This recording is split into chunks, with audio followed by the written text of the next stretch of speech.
6 ans.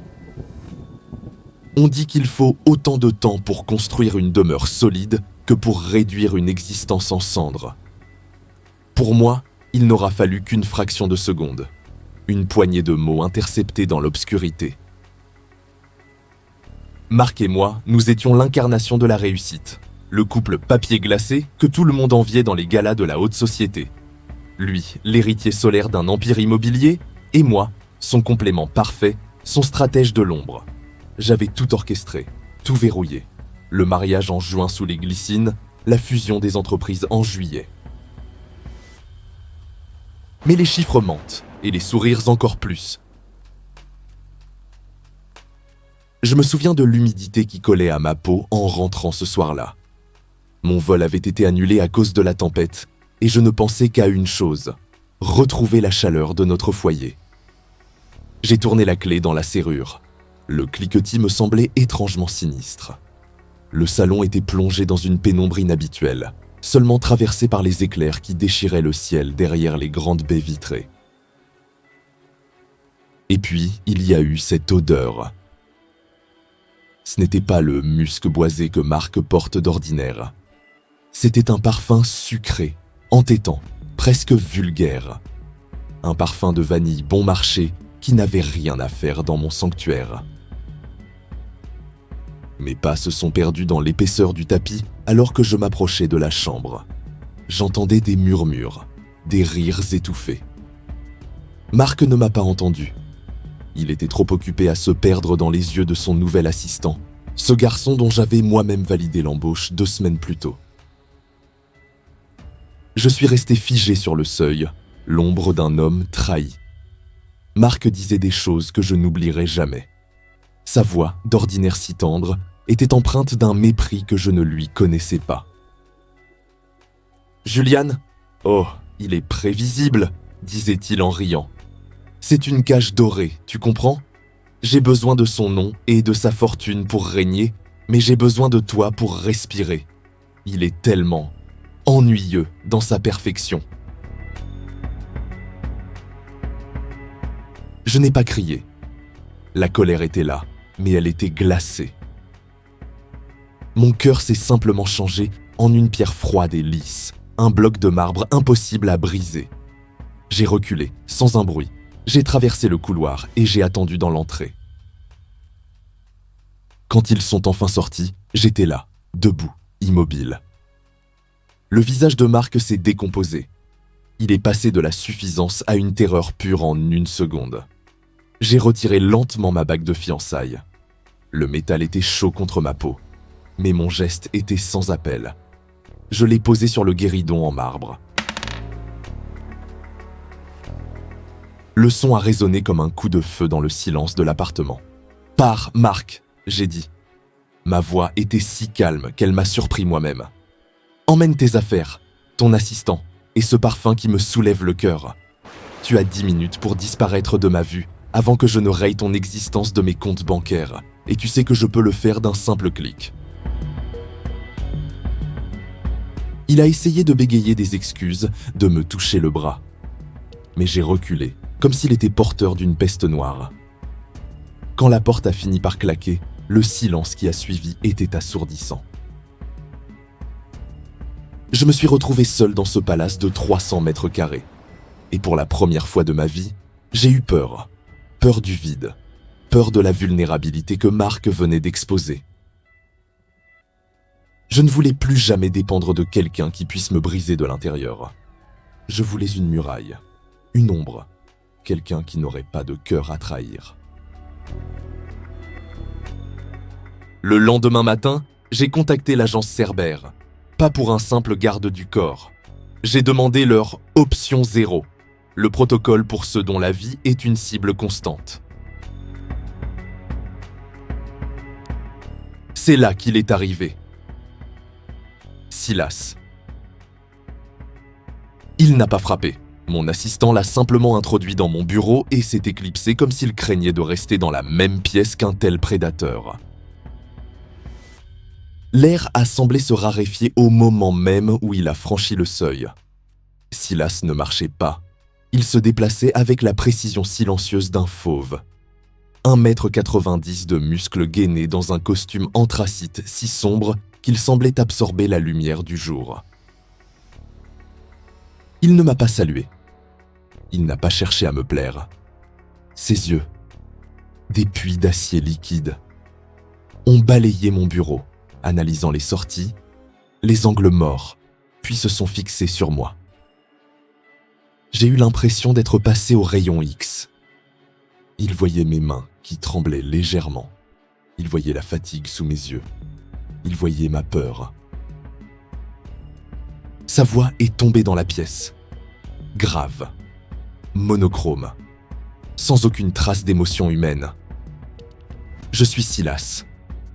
À partir de cette seconde, votre vie est ma seule propriété. Je ne dors pas quand vous êtes réveillé. Je ne discute pas vos choix. Je les sécurise. Est-ce clair? J'ai senti une goutte de sueur perler dans mon dos. L'aura qui émanait de lui était écrasante. Et si je vous donne un ordre, qui dépasse le cadre légal? J'ai osé demander, cherchant une faille dans son armure. Il a incliné la tête. Un mouvement lent, presque hypnotique. Je suis à vos ordres, monsieur. Peu importe le prix, peu importe la morale. Tant que vous respirez à la fin de la journée, ma mission est remplie.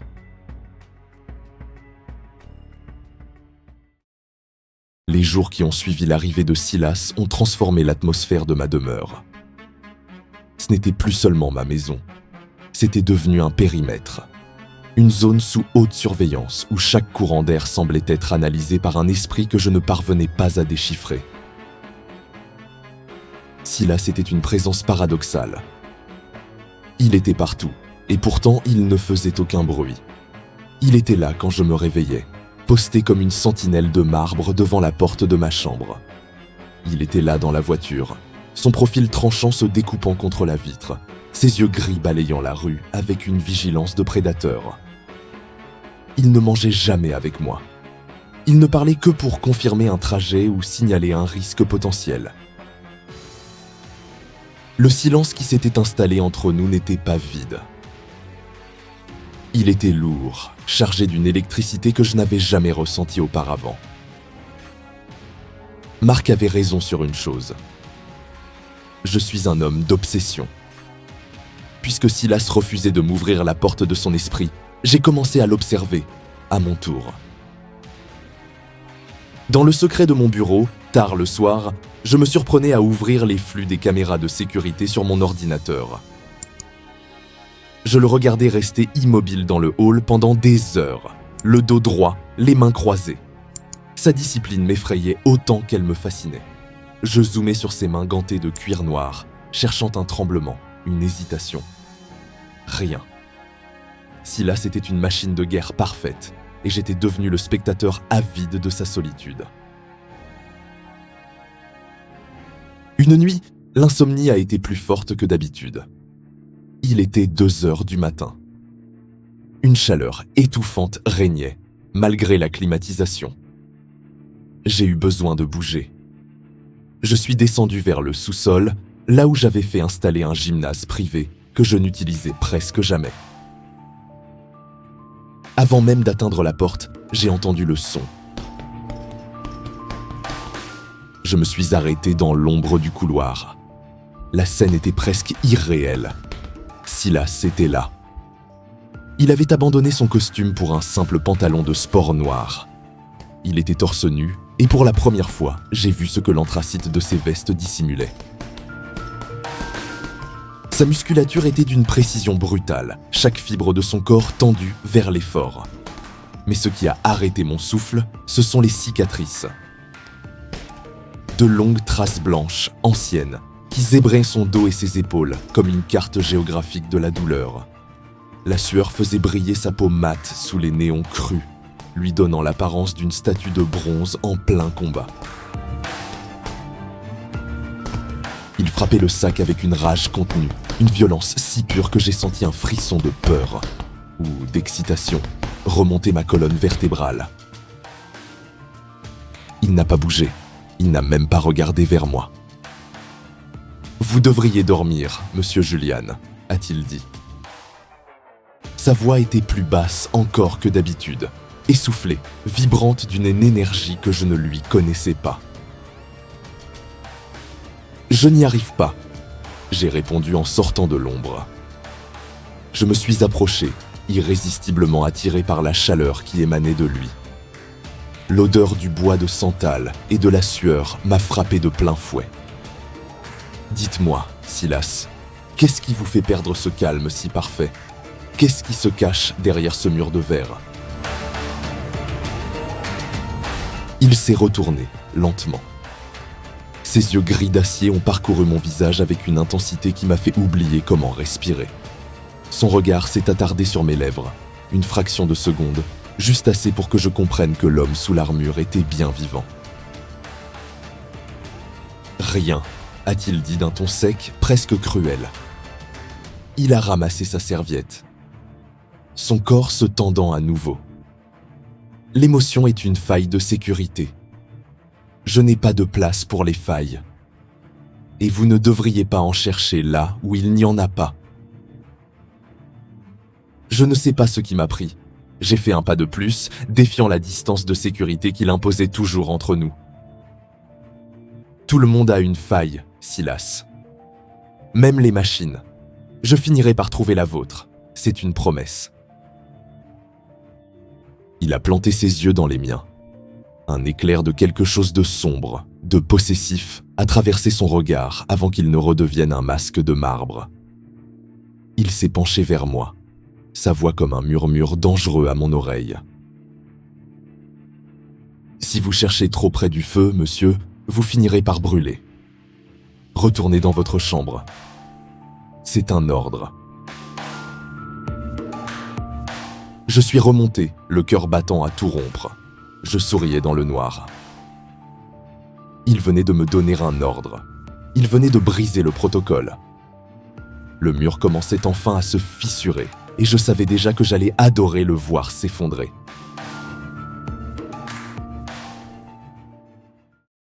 Le gala annuel de la Fondation. C'était le genre d'événement que je détestais, mais où ma présence était une obligation stratégique. Une arène de cristal et de velours, où l'on porte son plus beau sourire comme une armure par balle, et où chaque poignée de main est un calcul. Je déambulais entre les lustres immenses, un verre de champagne à la main, mon visage figé dans une expression de politesse glaciale. Mais je n'étais pas seul. Juste derrière moi, à une distance réglementaire mais terrifiante, Silas me suivait comme une ombre de mort. Il avait troqué son pantalon de sport pour un smoking noir impeccable, coupé sur mesure pour sa carrure imposante. Il était magnifique, d'une beauté froide et dangereuse qui faisait tourner les têtes, mais ses yeux gris d'acier ne sciaient jamais. Il scannait la foule, analysait les risques, une oreillette discrète soulignant la ligne de sa mâchoire carrée. Sa présence à mes côtés était un message clair au monde. Pas touche. Et pourtant, il y a toujours quelqu'un d'assez stupide pour ignorer les avertissements. L'air s'est figé autour de moi, avant même que je ne le voie. J'ai senti cette odeur vulgaire de vanille bon marché. Marc. Il est apparu devant moi, un sourire arrogant aux lèvres, son costume clair détonnant dans cette mer de noir. Il tenait son verre de champagne comme un trophée. « Alors, Julian, a-t-il dit, sa voix pleine de ce mépris que je ne connaissais que trop bien. Je vois que tu as déjà remplacé ton futur mari par un chien de garde. Dis-moi, il est bien dressé au moins? Il donne la patte quand il demande ta fortune? » Un silence de mort s'est propagé autour de nous. Les conversations se sont arrêtées, les regards se sont fixés sur notre trio. J'ai senti la tension monter de Silas derrière moi. C'était presque palpable, comme de l'électricité statique qui faisait dresser les cheveux sur ma nuque. Marc, enhardi par son public, a fait un pas de plus. Il a levé la main, un geste de domination habituel chez lui. Il a voulu me saisir le bras, m'humilier publiquement comme il le faisait en privé. Je me suis raidi, prêt à subir le contact. Mais il n'est jamais venu. En une fraction de seconde, Silas a bougé. Ce n'était pas un mouvement humain, c'était une frappe. Une main gantée de cuir noir a intercepté le poignet de Marc avant même que ses doigts ne frôlent ma manche. Silas n'a pas frappé Marc, il l'a juste serré. Mais j'ai vu la douleur flamber instantanément dans les yeux de mon ex-fiancé. Le visage de Marc se décomposait, passant de la suffisance à une terreur pure.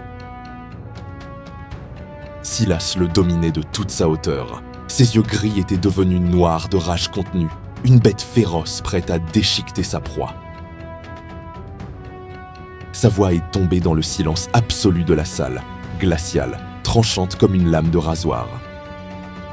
Le contrat stipule aucun contact physique non autorisé, a dit Silas. Reculez. Marc a tremblé de tout son corps, bégayant des mots incohérents. Silas ne l'a pas lâché. Il s'est penché vers lui, sa voix n'étant plus qu'un murmure terrifiant que moi seul pouvais entendre. « Je sais que vous n'êtes rien face à ce que je peux vous faire. Partez avant que je n'oublie que nous sommes en public, et priez pour que je ne vous recroise jamais. » Silas a relâché le poignet de Marc avec un mépris total. Marc s'est enfui, presque en courant, bousculant les invités. J'ai regardé Silas. Son souffle était court. Son masque de marbre était fissuré, laissant entrevoir une violence possessive qui m'a glacé le sang autant qu'elle m'a fait vibrer. Il n'était plus une machine.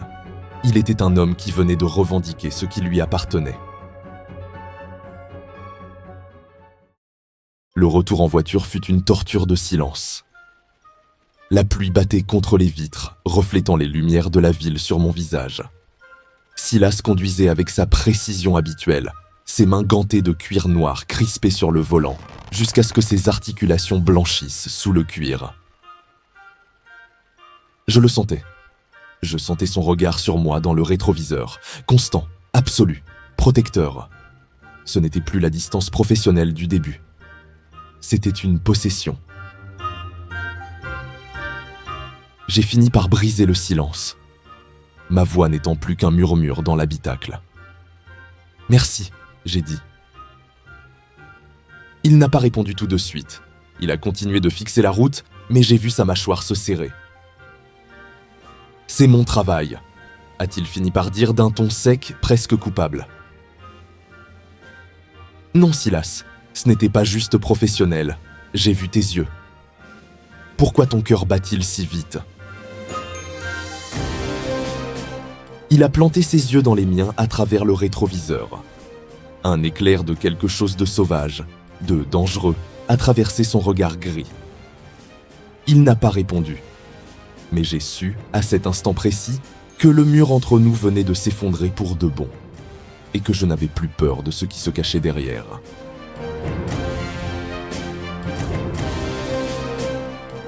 La nuit est le moment où les masques tombent. Après l'incident du gala, le manoir semblait avoir changé de nature. Ce n'était plus un refuge, c'était une cocotte-minute prête à exploser. Il était près de 2 heures du matin. L'insomnie n'était plus une visiteuse, c'était devenu ma seule compagne. Je suis descendu vers mon bureau, espérant que l'odeur du vieux cuir m'apaiserait. La porte était restée entr'ouverte. Un simple filet de lumière dorée s'échappait dans le couloir sombre. Silas était là. Il ne m'a pas entendu. Pour la toute première fois, sa vigilance légendaire avait fait défaut. Il était assis dans mon grand fauteuil, dépouillé de son armure habituelle. Plus de veste de smoking, plus de cravate stricte. Il portait un simple t-shirt noir à manches courtes. Le tissu sombre et moulant soulignait la puissance de son torse, tandis que ses bras massifs, sculptés par des années de combat, étaient entièrement dévoilés. Sans l'apparat de sa fonction, ainsi exposé, il semblait presque humain. Il semblait vulnérable. Dans sa main droite, il tenait une petite photo, une image écornée aux couleurs délavées par le temps, Il la fixait avec une telle intensité que j'ai cru voir une larme briller dans ses yeux gris avant qu'il ne les ferme brusquement. Je me suis approché, mes pas étouffés par le tapis épais. Je ne voulais pas briser ce moment, mais ma curiosité était plus forte que ma prudence. J'ai posé ma main sur la sienne. Ses muscles ont sursauté sous la peau nue de son bras, une réaction réflexe de soldat, mais il ne s'est pas dégagé. « Qui est-ce » j'ai murmuré. Ma voix était si basse qu'elle s'est presque perdue dans les ombres de la pièce. Silas a pris une profonde inspiration. Sa poitrine, large et tendue sous le coton noir, s'est soulevée avec effort. « C'était mon partenaire », a-t-il fini par lâcher. Sa voix était méconnaissable, rauque, cassée. On ne se quittait jamais. On a survécu à des zones de guerre, à des complots, à la boue et au sang. Il était ma seule famille. Mon seul rappel que j'étais encore un homme et pas seulement une arme. Il a enfin tourné la tête vers moi.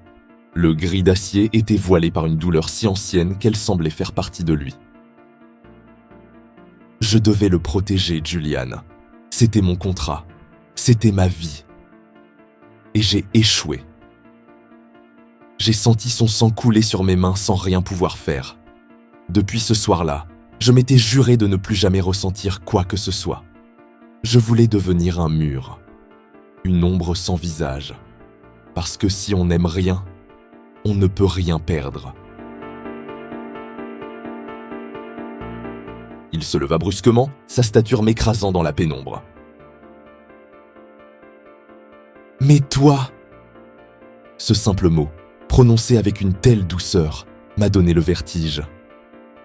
C'était la première fois qu'il brisait la barrière du monsieur.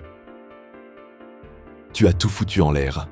Tu me provoques avec tes regards. Tu me forces à redevenir humain, Julian. Et c'est la chose la plus terrifiante que j'ai jamais vécue. Parce qu'un homme humain fait des erreurs. Un homme humain a peur de te voir souffrir. » L'air entre nous est devenu irrespirable.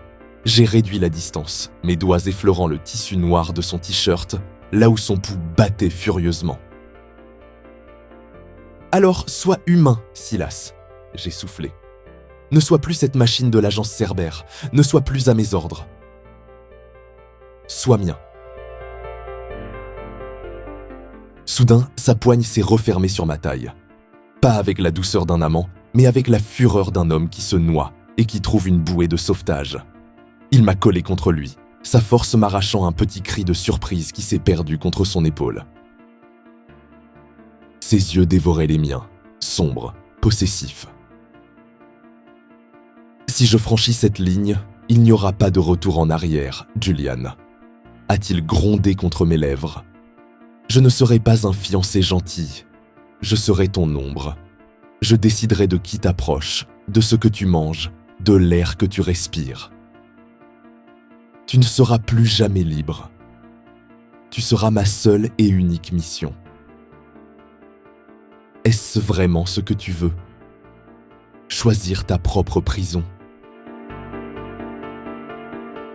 J'ai passé mes mains sur sa nuque, sentant la chaleur de sa peau. Mon obsession répondait à la sienne, vibrante, absolue. La liberté n'est qu'un mot pour ceux qui n'ont personne à qui appartenir, Silas. Je préfère être enfermé dans tes bras que libre dans un monde sans toi.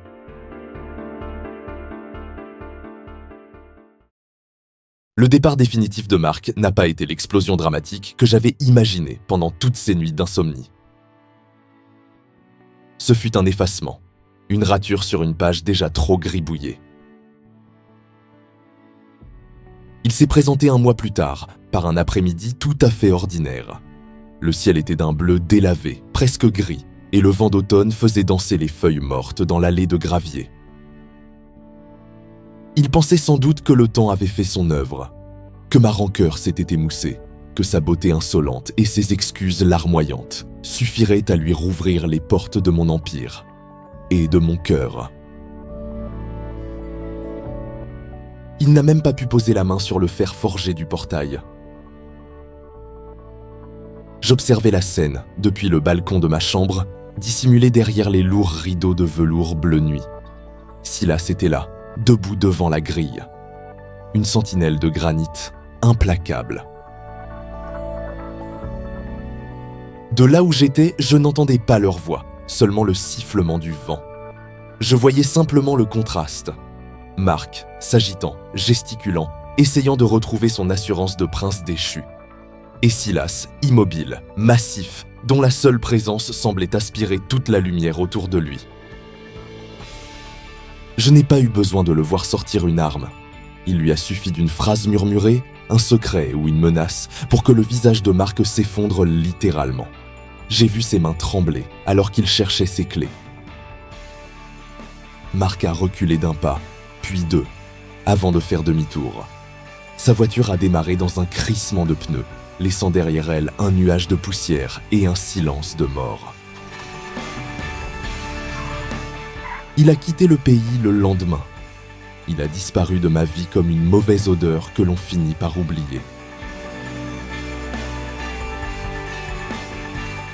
Ma vie a radicalement changé depuis ce jour. Le monde extérieur, les journaux et les associés voient toujours en moi l'héritier intouchable. Ils me trouvent plus puissant, plus froid, plus inaccessible que jamais. Ils ignorent que cette force n'est qu'un reflet. Silas est toujours là, à un pas derrière mon épaule gauche, mon bouclier, mon ombre mortelle. Mais quand les lumières de la ville s'éteignent au loin, quand les domestiques quittent le manoir et que le grand silence retombe sur les couloirs de marbre, les rôles que nous jouons s'évaporent pour laisser place à une vérité bien plus sombre. Dans l'intimité de ces murs, ce n'est plus moi qui donne les ordres. Je sens son regard sur moi, à chaque seconde, même quand il ne me touche pas. C'est une possession atmosphérique, une présence qui m'enveloppe, comme un linceul de soie. Silas a pris le contrôle de chaque détail, de chaque respiration. Il vérifie mes messages, il choisit les personnes que j'ai le droit de voir. Il filtre mes appels, écartant systématiquement tout ce qui pourrait, ne serait-ce qu'une seconde, troubler ce calme précieux que nous avons bâti. Hier soir, je l'ai surpris dans mon bureau, fixant les écrans de surveillance. Il n'a pas cherché à se cacher. Il a simplement levé ses yeux gris vers moi, m'invitant silencieusement à protester. Je n'ai rien dit. Parce qu'au fond de moi, cette surveillance est la seule chose qui me fait me sentir vivant. Certains diraient que j'ai échangé un fiancé infidèle contre une prison dorée. Ils ne comprennent pas le luxe de ne plus avoir à choisir. Ils n'ont jamais connu la paix indicible que l'on ressent quand on abandonne sa volonté à quelqu'un d'autre. La paix de savoir que l'on est une priorité absolue, une obsession réciproque. Je regarde Silas, cet homme qui a brisé son propre code pour m'appartenir, et je réalise que j'ai enfin trouvé mon sanctuaire. Je ne suis pas prévisible. Je suis juste, enfin, à ma place. Protégé. Possédé. À la merci de mon protecteur.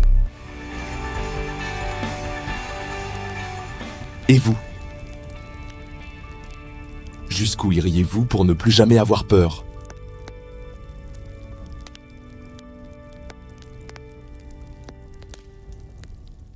Merci d'avoir écouté cette fiction sonore originale sur la chronique narrative du BL. Si l'intensité de Silas et Juliane vous a fait vibrer, n'oubliez pas de vous abonner et d'activer la cloche pour découvrir mon prochain récit. Votre soutien est mon plus grand moteur.